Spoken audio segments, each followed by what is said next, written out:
Dave, we have a huge FAI Cup quarter-final clash for Ballynanty Rovers on Saturday against Killarney Celtic. A massive occasion for the club, obviously. I mean, how have preparations been going for you and the players?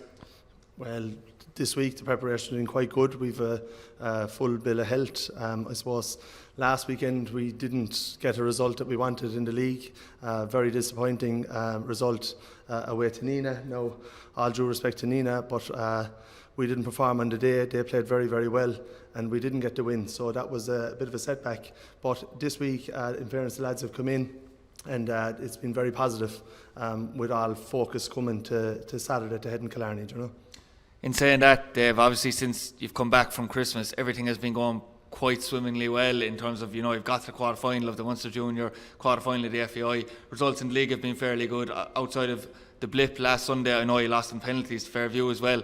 Maybe in some ways, could you see it as no harm to sharpen the minds and focus the minds? I know you don't want to be losing games, but... Yeah, look, you can obviously, and we're trying to refocus and remind ourselves that if we don't do what we're supposed to do, we won't get the results that we need. So absolutely, obviously, as you say, the other side to that is you never want to be losing games, but we have to nearly, obviously, as I say, take it as a reset and say, look, if we're not prepared to do what we have to do, or if we don't play it to our full potential, this is where with the results, this is what we'll end up with.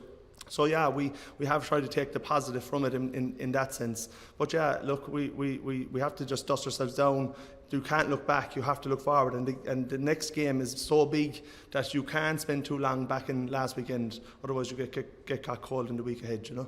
Yeah, obviously you've assembled quite a strong squad this year, Dave, and we spoke about that earlier in the season as well. I mean, you're fighting maybe on at least three fronts throughout the year, particularly with the two major competitions now in the latter stages. Is there a different feel about this group for you in the time you've been involved?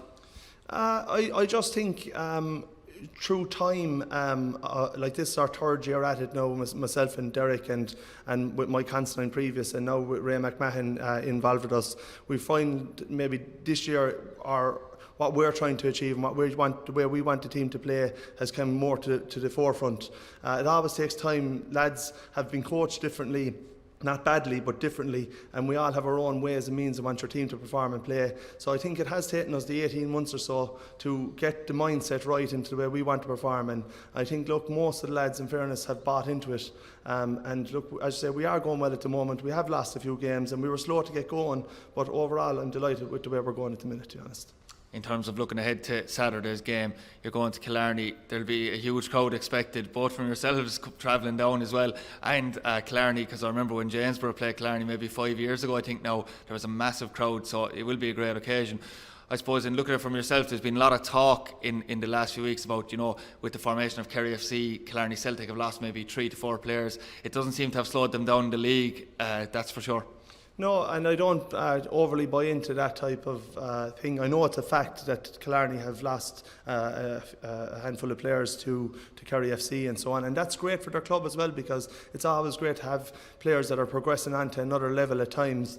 But as I said, we're not buying into that. If we get sucked into the fact that thinking that this team has been weakened or otherwise, you're going to be in for a very long day in Killarney. As you said, there'll always be a big occasion.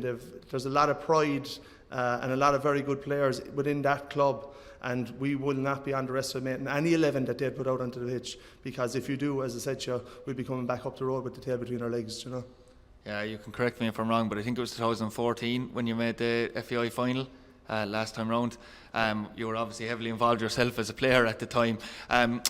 In terms of the squad now, you still have Stephen McNamara, Darragh Hughes, Dermot Fitzgerald, all still involved from that time as well. Does that type of experience help? I know it's been a long time since you were involved at the final stage, but in terms of every year, those players being around for the latter stages.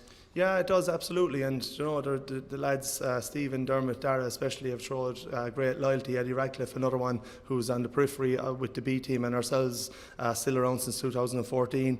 And on top of that, like, we have obviously Adrian Power, Aidan Hurley, James Fitzgerald, who played in the FAI final and won only in the last number of years with Fairview Rangers.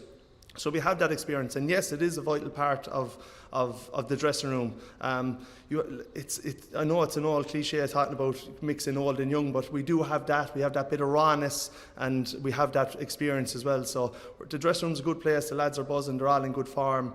They all mix fairly well, and the banter is always good. So look, we're in a good place. As I say, we have a good mix of youth and experience, and it's always as important to have one as the other, because you know, lads can talk you through games, and other people's legs can get you through games. So it's a good blend, you know. Yeah, it's an interesting point, because do you think sometimes there might be an overemphasis on experience, sometimes the lack of fear that the younger players have that haven't been involved in that type of environment or situation so far, you know, it can help sometimes too?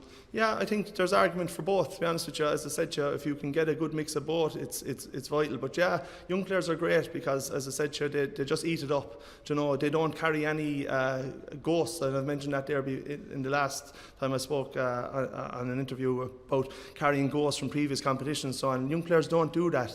And sometimes when the older players get to so far down the road, they think, and start stretching, I might never win one, or I might. But as I said to you, and then with the cooler heads, when things might be going against your game, or you need something to slow down, or something to work in your favour, that's when the older lads and the experienced lads can step in. So I just see one as important as the other, to be honest too. So I know from talking to the lads before the game, the clubmen, they've been saying that there's at least 2 buses going to the game of Ballynanty supporters. There was obviously a big crowd in Old County as well. That support is invaluable to you, considering you will be probably heavily outnumbered on the night. Yeah, like look, all my life I've known travelling away with Ballynanty, we've never been left short by our members and our supporters on away days. They enjoy themselves, and we've been outnumbered heavily before, but I can guarantee you'll hear them on Saturday night. It's our job to keep our supporters involved and keep them entertained and keep them interested in what we're doing. But never ever left us down, and I don't think they ever will into the future either. We've a great bunch, and I always say Ballynanty is made and its foundation on great people, and we've a lot of very, very great people within our club. And again, on Saturday night down Killarney, you'll see that, you know. And on a final note, just speaking about that Old County game in particular, you know, travelling to Dublin, getting through the game like that. One thing that we mentioned regularly on our podcast is the defensive solidity that your team has built. Has that been crucial, I suppose, in the progress? It does seem like Ballynanty are conceding a lot less goals than previous years. Yeah, well, it has been, and it's something we work on. And like that, again, all good teams are based on not conceding. First of all, if you're going into a game where you're going to concede 1 or 2 and you have to score it in 2 or 3 to win it, then you're on the back foot. So yeah, absolutely, we've been defensively sound. Hopefully that continues into the weekend. But yeah, you always try to build your team on not conceding first, and if you can get that part of it done, and we're speaking earlier there about the process and coming in and taking time, and they're all the time things that have to be worked on, and getting people in the right positions defensively to stop you conceding, so that you might only need one